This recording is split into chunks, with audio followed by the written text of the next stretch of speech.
നമസ്തേ. വ്യാഴൻ 11 നിൽക്കുന്നത് കന്നിക്കൂറുകാർക്കാണ്. അതായത് ഉത്രം 2, 3, 4 പാദങ്ങൾക്കും അത്തം ചിത്തിര 1, 2 പാദങ്ങൾക്കുമാണ് വ്യാഴം 11 നിൽക്കുന്നത്.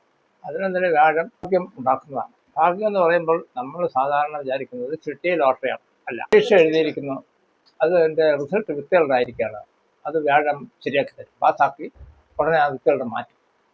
ഡിവിഷൻ ചെയ്ത് കിട്ടാനുള്ള വസ്തുവകകൾ അത് ഉടനെ കിട്ടും, പ്രൊമോഷൻ കിട്ടും, വിവാഹം വേണ്ട എന്ന് വിചാരിച്ചിരുന്ന നല്ല വിവാഹം വീണ്ടും തിരിച്ചു വന്ന് അത് നടക്കും.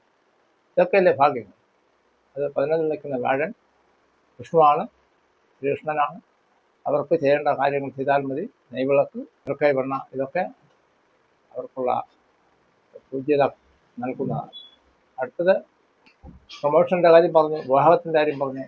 അങ്ങനെ ഉത്തരത്തിന് കണക്കുള്ളവരാണ്. ഏത് കാര്യത്തിനും കണക്കിൻ്റെ കണക്കുകാരാണ്. അത് 1, 2, 3 അക്കത്തിൻ്റെ കണക്കല്ല, ജീവിതത്തിൻ്റെ എങ്ങനെയാണ് ജീവിതം, ഇങ്ങനെയുള്ളതല്ല, കുറച്ചുകൂടി മെച്ചപ്പെട്ടു പോകണം എന്നൊക്കെ ഉള്ള കാൽക്കുലേഷൻ അതുണ്ടാവും.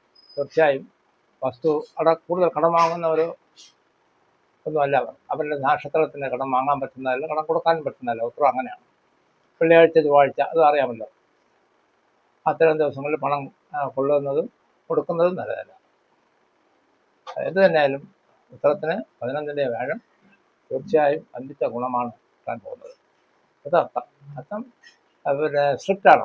ഏത് കാര്യത്തിനും പറഞ്ഞാൽ പറഞ്ഞതാണ്. കൃത്യമായ കാര്യങ്ങൾ ചെയ്ത് ഫലിപ്പിക്കുന്നവരാണ്, വിദ്യാസമ്പന്നരാണ്, ക്ഷമാശീലരാണ്. എപ്പോഴും അവർ സ്ട്രിക്റ്റായിരിക്കും. അവർ ആരെങ്കിലും ഉടായ്പ് കാണിച്ച് ഗമ കാണിച്ച് പറയുന്നതും പ്രവൃത്തിയും തമ്മിൽ ബന്ധമുള്ളവരാണ്. അതായത് ഒന്ന് പറയും വേറൊന്ന് പ്രവർത്തിക്കും. വിശ്വസിക്കാൻ കൊള്ളാവുന്നവരാണ്. അത്തരത്തിലുള്ള അത്തം നക്ഷത്രക്കാർ ദേവഗണമാണ്, സ്ത്രീയോനിയാണ്.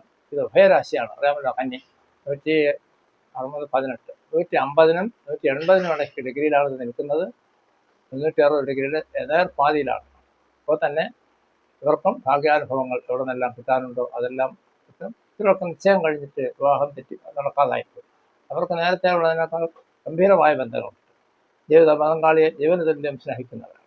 അവരുടെ ആപത്തിലും മറ്റുമൊക്കെ അകന്നിരുന്നാൽ പോലും അവർ ഓടിയെത്തുകയും അതിന് പരിഹാരങ്ങൾ ചെയ്തു കൊടുക്കുകയും ആപത്തിൽ നിന്ന് കയറാനുള്ള എല്ലാ ഏർപ്പാടുകളും ചെയ്യുന്നവരാണ്. കുടുംബസ്നേഹികളാണ്, മാതൃകാപരമായ കുടുംബം നയിക്കുന്നവരാണ്, സമ്പാദ്യക്കാരാണ്.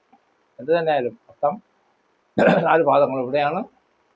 വളരെ നല്ല രീതിയിലുള്ള ഒരു മാതൃകാപരമായ കുടുംബം നയിക്കാൻ ശേഷിയുള്ളവരാണെന്ന്. ഭാഗ്യാനുഭവങ്ങൾ പലതരത്തിലും, എഴുത്തുകാർ, പാട്ടുകാർ, ചുരുക്കത്തിൽ കലാകാരന്മാർ, നേതാക്കൾ, അവർക്കെല്ലാം ഇത് കിട്ടാവുന്നതാണ്. അതിനുശേഷം വരുന്നത് 1, 2 പാദങ്ങളാണ്. അതും ഈ പറഞ്ഞ 11 വ്യാഴം ഇവിടെ എത്തുന്നത് ജൂൺ 1 രണ്ടാഴ്ചയ്ക്ക് മുമ്പ്. വേറെ ചില ഗുണങ്ങൾ അവർക്ക് കിട്ടാം. അപ്പോൾ എന്ത് തന്നെയായാലും അവർ സൗന്ദര്യമുള്ളവരും ആരോഗ്യമുള്ളവരും പെട്ടെന്ന് ആർക്കും പറ്റിച്ചു കൊണ്ട് പോകാൻ പറ്റുന്നവരല്ല. നല്ല രീതിയിലുള്ള മത്സരക്കാരാണ്. അവരെ എന്തെങ്കിലും അവരോട് മനുഷ്യത്വഹീനമായി പെരുമാറിയിട്ടുണ്ട് എങ്കിൽ അവർ എത്ര വർഷം കഴിഞ്ഞാലും അതിൻ്റെ തിരിച്ചു കൊടുത്തിരിക്കും. അത് മാനുഷികമാണ്. അതൊരു പ്രതികാരമായിട്ടല്ല, പക്ഷെ അതവർ മറക്കില്ല. അവർ തീർച്ചയായും അതാണ് ചെയ്തിരിക്കും. നല്ല രീതിയിലുള്ള ഒരു ജീവിതമാണ് ചിത്രക്കാർക്കുള്ളത്. ചിത്ര എന്ന് പറയുമ്പോൾ തന്നെ തികഞ്ഞു നോക്കുന്നവർ എന്നൊക്കെ ചില പ്രാദേശികമായി കാര്യങ്ങൾ ചിന്തിക്കുന്നവരുണ്ട്, നിലവിലുണ്ടായിരുന്നു. ഇപ്പോൾ ഇവിടെ CBI, CID മുതലായ വിഭാഗത്തിൽ പൈലറ്റ്, ജേർണലിസ്റ്റുകൾ, വലിയ രാഷ്ട്രീയക്കാർ, കവികൾ, കലാകാരന്മാർ മുതലായവരെല്ലാം ഈ നക്ഷത്രത്തിൽ പോകുന്നവരാണ്. ഇവർക്ക് വേണ്ടിയും ബാക്കി 2 നക്ഷത്രങ്ങൾക്ക് വേണ്ടിയും, നിങ്ങൾ കേട്ടുകൊണ്ടിരിക്കുന്ന നിങ്ങൾക്ക് വേണ്ടിയും ഞാൻ പരിക്കുന്ന ഇവിടെ പേരിൽ എല്ലാ ഐശ്വര്യങ്ങളും ഉണ്ടാകാൻ പ്രാർത്ഥിക്കുന്നു.